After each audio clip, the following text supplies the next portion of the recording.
Como é habitual, às quartas-feiras, contamos com o comentário de Mónica Ferro.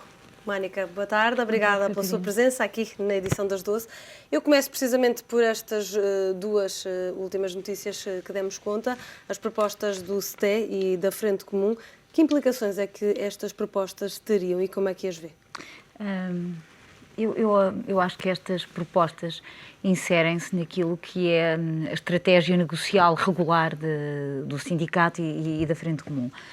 O pedir que se reponham os níveis salariais de 2010, o aumentar cada trabalhador em 47 euros e também uma das propostas da Frente Comum era que entre os 100 mil colaboradores do Estado que estão em situação precária, aqueles que estiverem nessa situação há mais de 3 anos poderem ser integrados nos quadros do Estado.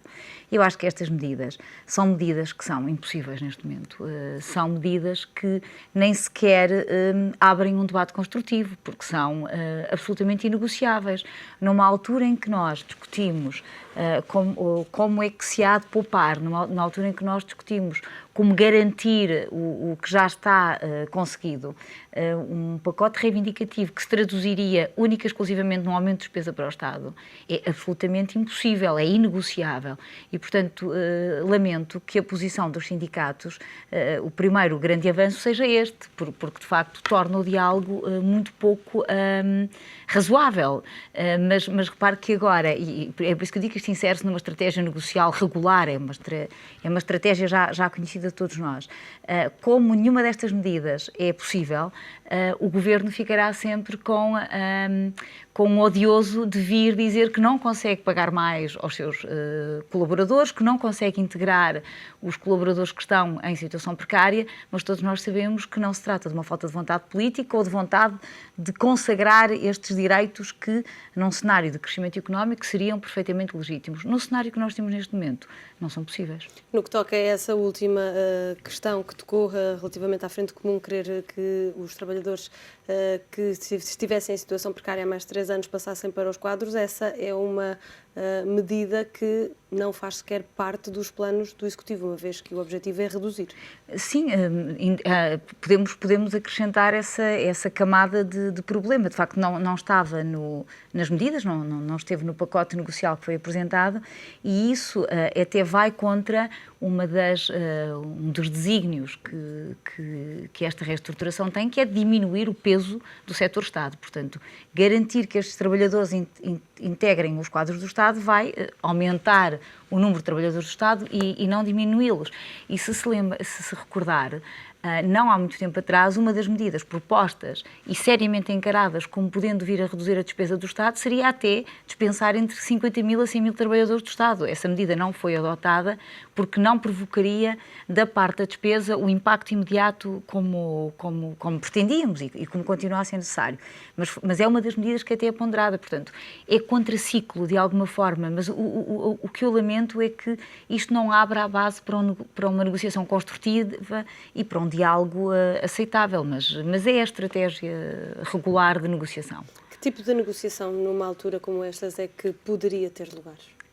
Todas as negociações que digam respeito a manter o status quo e, sobretudo, a não pôr em causa o lugar e a expectativa destes trabalhadores é perfeitamente aceitável. Tudo o que implica um aumento da despesa, tudo o que implica um aumento do tamanho do Estado, neste momento não é possível.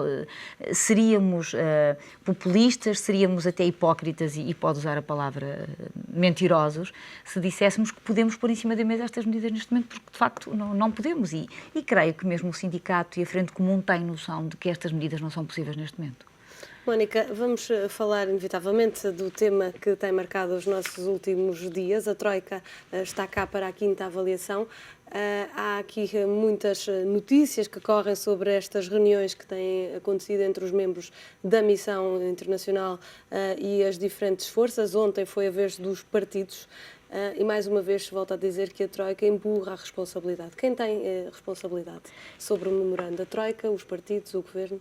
Essa foi uma questão, foi um debate que foi muito aceso já no fim de semana e o Sr. Presidente da República veio animar o debate também, relembrando que o que nós temos em cima da mesa é um contrato entre financiadores e credores, que é o caso português. Mas não deixa de ser um contrato, e um contrato tem duas partes e, portanto, o que o Presidente da República veio destacar, e eu creio que os partidos políticos ontem deram algum seguimento a esta ideia, eu não estive na reunião, não faço parte da Comissão Eventual de Acompanhamento, mas o que eu creio que esteve em cima da mesa foi esta ideia de dizer há duas partes neste acordo, portanto, Portugal é responsável pelas medidas de aplicação do programa, do memorando, Portugal é responsável pelos resultados, mas isto não deixa de ter sido um pacote de medidas que foi negociado com a Troika, ou seja, a Troika sugeriu uma abordagem à crise, assim como sugeriu para a Irlanda, sugeriu para a Grécia. Portanto, isto não se trata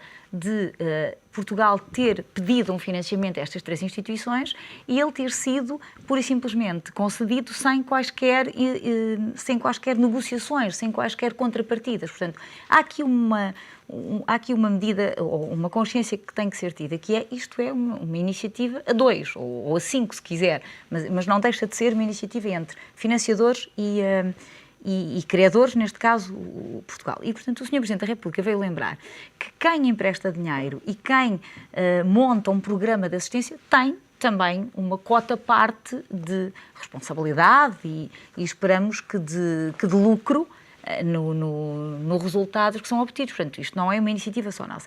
E ontem alguns partidos políticos também fizeram questão de recordar isso, que a Troika recomendou uma série de medidas que, aliás, quando a Troika nos vai avaliar, esta é a quinta avaliação regular, o que a Troika faz é verificar se nós estamos a cumprir as medidas que foram acordadas e quando nos diz que nós estamos no bom caminho ou que há determinados setores que continuam por executar dentro do ponto de vista do que seria ótimo para a Troika, isto significa que a Troika tem uma perspectiva sobre aquilo que nós temos que fazer. Portanto, não é um parceiro que não intervenha na negociação e no gizar das soluções. E isso foi um debate que foi muito aceso ontem, com alguns partidos políticos a virem dizer que a Troika revelou alguma insensibilidade. As declarações do PSD foram no sentido de dizer que sentiram que a Troika faria uma avaliação positiva do nosso desempenho e que, por essa avaliação positiva e por tudo o que tem sido o registro das avaliações anteriores, que a Troika se mostraria disponível para continuar a receber as nossas explicações e até, de alguma forma, se necessário for, flexibilizar algo do programa de ajustamento português. E é esse o pensamento do seu partido, Mónica, o PSD? Acredita que a Troika está disponível para flexibilizar?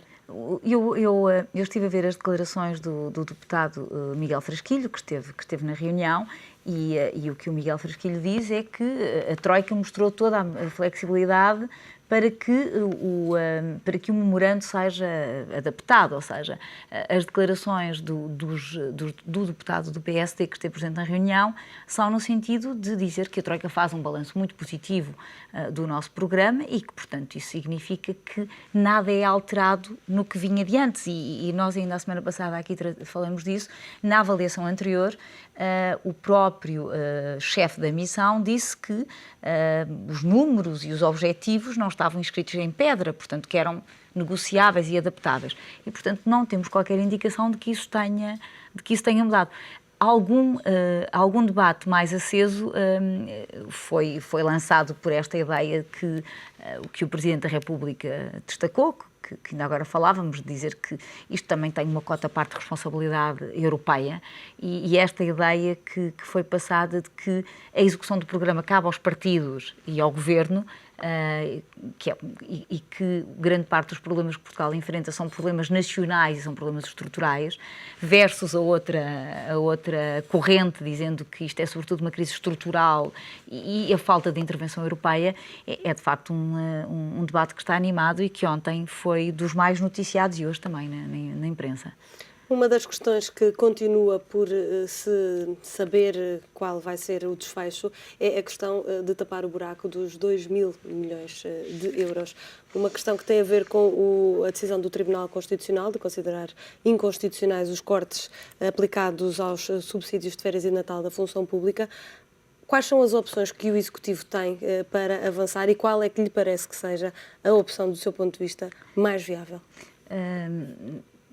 Eu diria que neste momento as duas grandes linhas de opção são ou uma medida que permita compensar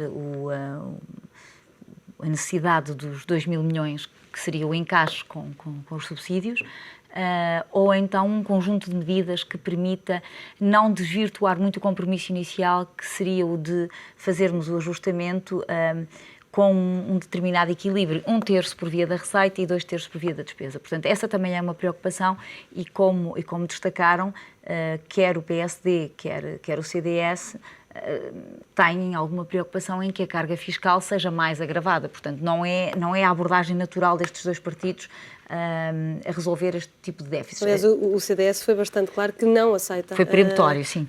Mais carga fiscal. O PSD também não aceita mais carga fiscal. Eu diria que não está na nossa abordagem primeira à questão fazê-lo por via do aumento da carga fiscal. Mas não põe fora de hipótese? Não podemos pô-lo fora de hipótese. Nós temos-lo feito nos anos anteriores. Repare, a retenção dos dois subsídios não deixa de ser um agravamento dessa carga ou a criação de uma sobretaxa. Há várias medidas que temos adotado e que se traduzem efetivamente para os portugueses num agravamento da carga fiscal. Não é a nossa abordagem primeira, nem é a abordagem que privilegiamos, mas não podemos enjeitar toda a eventual necessidade de se poder ter que fazer. Mas será sempre como último recurso, parece-me. Mas nesta ideia do que é que pode ser feito em termos de cortes, nós ainda há pouco falávamos da questão de dispensar os funcionários públicos. Essa foi uma medida que já foi muito discutida o ano passado e eu lembro-me de muitas pessoas nos perguntarem porque é que, em vez de cortarmos a sobretaxa que se aplicou de 50% acima no subsídio de Natal, os 50% acima daquilo que ficasse do salário mínimo nacional. E lembro muita gente me ter perguntado na altura porque é que não avançávamos com a rescisão amigável aos tais 50 mil, 100 mil funcionários públicos. E a razão que se usou na altura usa-se hoje também, é que as rescisões amigáveis implicam contrapartidas, implicam indemnizações. Isso tem um impacto na contabilidade do Estado, um impacto direto, porque significa despesa, e tem um impacto indireto, porque significa um aumento do desemprego, uma diminuição das contribuições para a Segurança Social e uma diminuição na massa tributável em sede IRS. Portanto, essa não é uma solução que neste momento seja de primeira linha e creio que o Sr. Ministro Vítor Gaspar já terá dito que não é uma das soluções que ele visa ou que ele visualiza.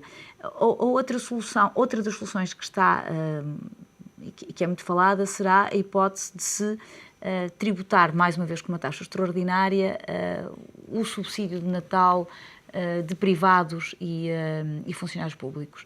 Essa medida pareceria já não ir contra o veto do Tribunal Constitucional. É uma medida que tem sido muito veiculada. Confesso-lhe que não sei se será uma das opções do Governo. Outra das medidas, e que creio que vocês noticiam na vossa edição impressa, será a possibilidade de tributar outros rendimentos. Foi, por exemplo, uma das tónicas ontem da intervenção do PCP, dizer que não só são os rendimentos do trabalho que devem ser tributados, os rendimentos do capital também podem ser tributados. Aliás, uma medida que faz parte do acórdão do Tribunal Constitucional, referida mesmo pelo juiz do Tribunal Constitucional. Pelo Presidente, pelo Rui Moura Ramos. Portanto, há aqui um pacote de medidas. É isto, não podemos separar todas as poupanças que podem ser feitas nas parcerias público-privadas, o encaixe que se possa vir a ter e que espero que seja significativo. Qual é que lhe parece mais viável, Mónica, destas medidas que mencionou? Um mix de medidas. Tem que ser um mix de medidas, porque, na minha opinião, tem que ser um mix de medidas, porque há poupanças nas PPPs, há poupanças nas fundações, tem que haver cortes no setor do Estado, no setor empresarial do Estado, que voltou a ter prejuízos, são explicáveis, são facilmente enquadráveis, mas tem que haver cortes. Na questão da reprogramação do CREN já se fizeram algumas poupanças, na questão da poupança com os juros.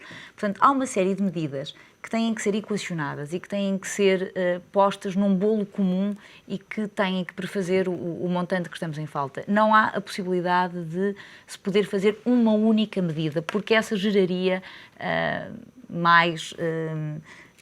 geraria mais desigualdades e aumentaria aquilo que nós estamos à espera de cortar por vias da despesa e não pelo aumento das receitas. Vai ser decisivo também para saber qual vai ser a medida a avançar para compensar este buraco, saber se vai haver ou não mais flexibilidade no que toca ao cumprimento da meta para este ano. Sim. Se a Troika vai deixar que este seja ultrapassado, uma vez que já não vai, tendo em conta a atual execução, já não vai ser possível o cumprimento. O Ministro da Saúde, Paulo Macedo, veio agora pedir mais 500 milhões, precisamente em linha com aquilo que a Mónica dizia, numa perspectiva de poupança de juros, para pagar dívidas aos fornecedores e assim poupar, penso que cerca de 60 milhões aos cofres do Estado. Acredita que a Troika vai ser sensível a este argumento? Esta é uma medida muito racional, é uma medida que tem um impacto imediato e além de ter um impacto imediato, é uma medida estrutural. Portugal não tinha, e o Governo não tinha, nenhuma capacidade negocial quando tocava a relacionar-se com as farmacêuticas ou com os fornecedores dos hospitais. E não tinha capacidade negocial porque tinha uma dívida absolutamente astronómica. Portugal já pagou 1,3 mil milhões de euros de dívida a fornecedores e à indústria farmacêutica. Isto permitiu, como noticiavam, uma poupança de 60 milhões no verão e nós acreditamos que agora, com mais um pagamento de 500 milhões, vamos ganhar novamente capacidade negocial e isso vai permitir mais uma poupança. Mas vai ao mesmo tempo agravar em 0,3 pontos percentuais o déficit. A Troika vai ser sensível a isso? Já foi sensível uma vez, eu espero que seja sensível de novo, porque, repare, tem um efeito estrutural, porque uma das medidas e uma das críticas que a Troika nos foi fazendo muitas vezes era toda a lei dos compromissos, ou melhor, o incumprimento dos compromissos financeiros do Estado e, portanto, Portugal, nós adotamos uma lei dos compromissos muito mais rígida, muito mais estanque, porque é um problema e desta forma também ganhamos capacidade negocial. Eu há pouco esqueci-me de dizer uma área que está a ser muito, muito discutida e que tem a ver com esta também, tem a ver com as parcerias, tem a ver com as áreas onde podemos fazer poupança, que é a questão também das privatizações. E essa é também uma questão que está muito em cima da mesa e que pode permitir ao Estado um encaixe maior de verbas, mas pode permitir também algumas poupanças. Mas isto depende do que for acordado. Mas é uma medida que se insere nesta ótica de medidas que é de racionalização dos custos do Estado e de racionalização daquilo que é a despesa do Estado. Esta é uma medida, a da saúde, é uma medida que me parece útil em vários aspectos, porque poupar renegociando é sempre uma solução muito inteligente para o setor empresarial do Estado. Mas não é uma medida que deixa prever que, chegando o déficit com este agravamento, com este aumento de 500 milhões para pagar as dívidas, aos 5,6%, segundo as contas até agora feitas, não é uma medida que deixa antever que o alargamento é mais do que evidente, alguma coisa que já estará em cima da mesa, quase como negociado? Neste momento, a verdade é que nós começamos a receber as notícias, os 5,3 mais os 0,3 que agora refere. As notícias da UTAU, que veio dizer que no primeiro semestre o déficit foi de 6,9. Portanto, a verdade é que nós começamos a conviver com estes números que derraparam, que deslizaram da nossa meta indicada com alguma naturalidade. Se isso significa que, aliás, essa é a pergunta do $1 milhão, não é? Essa é a pergunta fundamental que todos nós nos fazemos agora, estamos a trabalhar com que déficit neste momento, ou para que déficit neste momento? No dia 12 de setembro... E não falamos só deste ano, porque as implicações que o déficit tiver neste ano terá... Tem a montante, tem a jusante também, vão ter no próximo ano, não é? Porque se este ano não conseguirmos cumprir os 4,5%, parece-me absolutamente impossível que no próximo ano consigamos cumprir os 3%, porque o esforço percentual é muito maior do que o número parece indicar. É um esforço tremendo. Seria um esforço, se nós este ano ficarmos nos 5,3, no 5,6, reduzir para 3 significaria reduzir o déficit em metade e isso de facto seria histórico não só em Portugal, se conseguisse. Portanto, há a haver alguma aceitação de um deslize de décimas, isso permitiria alguma naturalidade nestes números e nestas contas. Nesta altura já estaríamos a falar de um ponto. Nesta altura já estaríamos a falar de um ponto. O efeito cumulativo já seria de um ponto. Mas são os números que estão em cima da mesa. Na próxima semana vamos ter alguma clareza em relação a isso, porque o CDS e o PSD ontem entregaram na Assembleia da República um pedido para que o Ministro das Finanças, no dia 12, vá à Comissão Permanente, ainda não temos reunião de plenário, mas temos reunião de Comissão Permanente, vá à Comissão Permanente explicar os resultados da avaliação. E esperamos também que no dia 12 já se saiba quais é que são, qual é que é a posição da Troika em relação a estas questões que nós temos aqui em cima da mesa, que como lhe digo, não sei, não creio que haja certezas ainda neste momento, mas também quais é que são as perspectivas do próprio Ministro das Finanças sobre quais é que vão ser as medidas para compensar os 2,05 mil milhões que ficam em falta das expectativas do Estado. Portanto, na próxima semana, no dia 2, o Secretário de Estado das Finanças também vai estar na Comissão de Especialidade a falar sobre o assunto. Portanto, no dia 12 já vamos ter mais algumas certezas sobre qual é que é o real cenário com que temos que nos mover nestas matérias. Mónica, o Executivo continua a garantir que o déficit é para cumprir, nesta altura já não os 4,5%, mas que, portanto, não estaria na disponibilidade de pedir mais tempo nem mais dinheiro à Troika. Se isso acontecesse, seria por iniciativa da própria missão internacional. António José Seguro e o PS sempre se têm batido pelo oposto, por pedir e por avançar com esse pedido diretamente à Troika. Hoje, António José Seguro vai reunir-se com a Troika e diz que vai novamente apresentar este pedido. Se este alargamento se vier a concretizar como tudo indica, quem é que fica reforçado e quem é que sai mal visto nesta situação? É uma abordagem interessante. De facto, eu acho que a posição do PS de pedir mais tempo desde há uns meses grandes atrás, desde há um ano atrás, é uma posição relativamente confortável, porque, por um lado, negociaram o acordo, portanto, obrigaram-se a estes déficits, obrigaram-se a estas metas, sabendo talvez melhor do que os outros partidos que estão a honrar o memorando, qual é que era o déficit real. Qual é que era o déficit real? Porque se pensarmos a partir do momento em que nós que nós começamos a exercer o nosso cargo de deputados e o que o Governo tomou posse, têm sido sucessivos as atualizações do déficit. Naqueles primeiros meses foi de facto vertiginosa a velocidade com que nos apareciam novos números e novas realidades, e nenhuma delas melhor do que a realidade anterior. Portanto, o PS pedir tempo, isto na realidade não significa nada, significa apenas prolongar um pacote, porque, se reparar, as outras medidas nunca são medidas com impacto imediato, é sempre mais tempo. E é claro que isso deixa, esta pedida de tempo deixa ao Governo e deixa aos partidos que apoiam o Governo a ingrata tarefa de vir explicar às pessoas porque é que nós estamos a pedir mais tempo. Não é?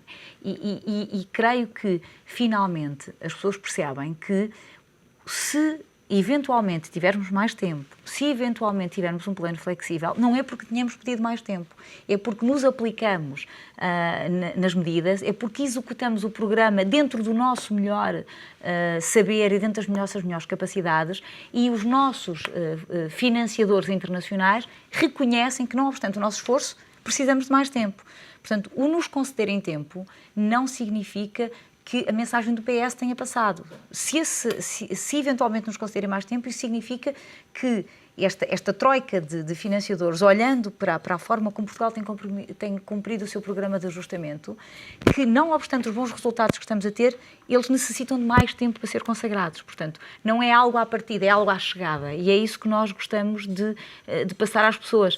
E se reparar, não obstante estes desvios do que é central, estes desvios do que tem sido o real esforço, e de dizerem, por exemplo, que nós estamos a aproveitar este memorando de entendimento para aplicar uma série de medidas que não estavam no memorando, o que não é tudo verdade. As reformas estruturais estão a ser feitas de acordo com o que foi o entendimento inicial. Se reparar nisso, nós continuamos a ter o grande apoio dos portugueses. Os portugueses percebem que este esforço lhes está a ser pedido como um fim à vista. Não é uma posição de partida, nós queremos, de facto, que em 2013 e em 2014 este ciclo, que dura muitos anos, seja interrompido e que o país comece a crescer e a recuperar competitividade. Mónica, muito obrigada pelo seu comentário.